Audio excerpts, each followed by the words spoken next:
Cyber ફ્રોડના ગુનામાં માંડવી એક મહિલા આરોપીની ધરપકડ કરવામાં આવી છે, જેણે મ્યુઅલ એકાઉન્ટનો ઉપયોગ કરી 6,53,105ની છેતરપિંડી કરી હતી. આ કેસમાં અન્ય 4 આરોપીની વોન્ટેડ જાહેર કરવામાં આવ્યા છે.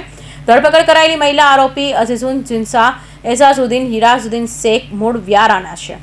સાયબર ફ્રોડના ગુનામાં માંડવી એક મહિલા આરોપીને ધરપકડ કરવામાં આવી છે. ધરપકડ કરાયેલી મહિલા આરોપી અઝી જુનીના હાલ માંડવીમાં નાગરિક બેંકની સામેની ગલીમાં રહે છે. તે માંડવી બસ સ્ટેશનની દુકાન નંબર 2માં બેંક ઓફ બરોડાનું નાગરિક સુવિધા કેન્દ્ર ચલાવતી હતી. પોલીસ તપાસમાં સામે આવ્યું છે કે અઝીઝુને નાસા ગ્રાહકોને સરકારી યોજનાઓને લાભ આપવાની લાલચ આપી તેમના બેંક ખાતાની પાસબુક અને એટીએમ કાર્ડ કબજામાં રાખતી હતી. ત્યારબાદ તે ગ્રાહકોને બેંક ખાતાની વિગતો મુખ્ય આરોપીને બેંગ્લોર મુસાને પૂરી પાડતી હતી. મુખ્ય આરોપી મુસાએ મ્યુલ એકાઉન્ટ્સનો ઉપયોગ કરી તારીખ 3 ફેબ્રુઆરી 2024 થી 29 ઓક્ટોબર 2025 દરમિયાન સાયબર ફ્રોડ દ્વારા કુલ 6,53,105ની રકમ જમા કરાવી હતી અને ઉપાડ લીધી હતી. આ રકમ મુસા દ્વારા બાયનાન્સ એપ્લિકેશન દ્વારા USDT ખરીદીને તેના TRC20 વોલેટમાં મોકલી આપવામાં આવી હતી.